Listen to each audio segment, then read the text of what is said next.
नमस्ते. 1986 मध्ये ना माझ्या नंदेने कुर्ला स्टेशनला ना ही दाल पकवान रेसिपी खाल्ली होती आणि नंतर मग घरी येऊन ना तिने तो पदार्थ ट्राय केला आणि खरोखरच हॉटेलसारखीच ती बनली, म्हणजे खूप सुंदर लागली. आणि तेव्हापासून ना आमच्या घरी वर्षातून 2-3 वेळा ही दाल पकवान बनवली जायची. माझ्या सासऱ्यांची खूप फेवरेट रेसिपी होती ती. आणि त्याच्यानंतर मग तिचं लग्न झाल्यावर माझ्या सासूबाई ते हा पदार्थ बनवायला लागलेत, दाल पकवान घरी. आणि नंतर मग माझं लग्न झाल्यावर माझ्या सासूबाईंनी मला ही रेसिपी शिकवली आणि गेली 35 वर्ष आमच्या घरी मी वर्षातून 2-3 वेळा तरी दाल पकवान घरी बनवतेच. तर तुम्हीसुद्धा नक्की हा पदार्थ बनवा.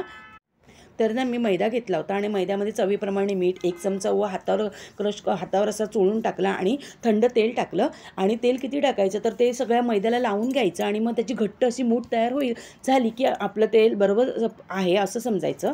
आणि नंतर मग थंड पाण्याने पीठ मळून घ्यायचं, एकदम घट्ट पण नाही आणि एकदम पातळ पण नाही. आणि 15 मिनटं रेस्ट करायला ठेवायचं आणि 15 मिनिटांनी ते अशी लांब वडी करून त्याचे छोटे छोटे गोळे कापून घ्यायचेत. आणि नंतर मग त्याची अशी पातळ अशी पुरी लाटून घ्यायची. हे बघा मी दाखवते, अशी पुरी पातळ लाटून घेतली. आता असा हा फोक घ्यायचा आणि त्या फोकने ना त्याला असे होल करायचे आहेत, म्हणजे असं केल्यामुळे पुरी ती फुगणार नाही. मग मीडियम गॅसवरती ना कढई मी तापत ठेवली, त्याच्यात तेल घातलं आणि तेल तापल्यानंतर मग त्याच्यामध्ये मी ही पुरी सोडली आणि झाऱ्याने ना ती अशी दपटून दपटून आपल्याला पुरी तळून घ्यायची आहे, कारण का आता ती फुगली नाही पाहिजे असं. त्याच्यामुळे मी ही अशी झाऱ्याने दपटून दपटून ती पुरी तळून घेतली. आणि हे बघा किती मस्त क्रीम कलरवरती पुऱ्या माझ्या सगळ्या पुऱ्या तळून झालेल्या आहेत. नंतर मग ना मी ही अर्धा किलो चणा डाळ घेतली होती, ती 4 तास भिजत टाकली आणि मग ती धुवून कुकरमध्ये घेतली आणि त्याच्यामध्ये मीठ, हळद, हिंग, तेल आणि पाणी घालून त्याच्या 3 शिट्ट्या करून घेतल्या.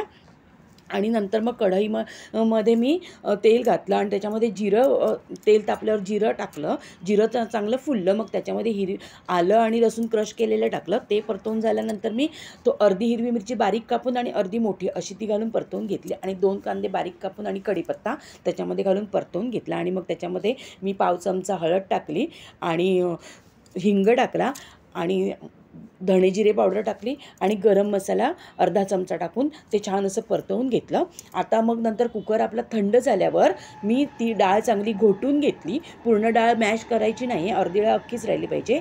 आणि मग घोटलेली डाळ मी त्या फोडणीमध्ये ओतली आणि कुकर धुवून थोडंसं पाणी टाकलं, खूप पातळ करायची नाही आहे. आणि अशी मी ती डाळ तयार करून घेतली. बघा एवढी आपल्याला आता थोडीफार ती उकळी आल्यावर थोडी आटेल, पण जास्त पातळ करायची नाही. आणि मग त्याच्या चवीप्रमाणे मीठ टाकलं आणि अर्धा चमचा काळं मीठसुद्धा त्याच्यामध्ये मी टाकलं आणि छान डाळीला उकळी काढून घेतली. आणि नंतर मग एका पॅनमध्ये मी 2 चमचे तूप टाकलं, त्याच्यात काश्मीरी मिरची पावडर टाकली आणि त्याचा हा तडका त्याच्यावरती दिला. हे नाही केलात तरी चालेल, पण छान सुगंध आणि स्वाद येतो. आणि आता आपण प्लेटिंग करूया. तर मी प्लेटमध्ये पुऱ्या घेतल्यात आणि बाउलमध्ये डाळ घेतली, त्याच्यावरती कांदा घातला आणि आपली हिरवी चटणी चाटची आणि चिंचगुळाची चटणी घालून घातली त्याच्यावरती आणि छान अशी सर्व केली. खूप सुंदर लागते. तर तुम्हाला माझी रेसिपी कशी वाटली, आवडली तर लाईक, शेअर, सबस्क्राईब. थँक्यू.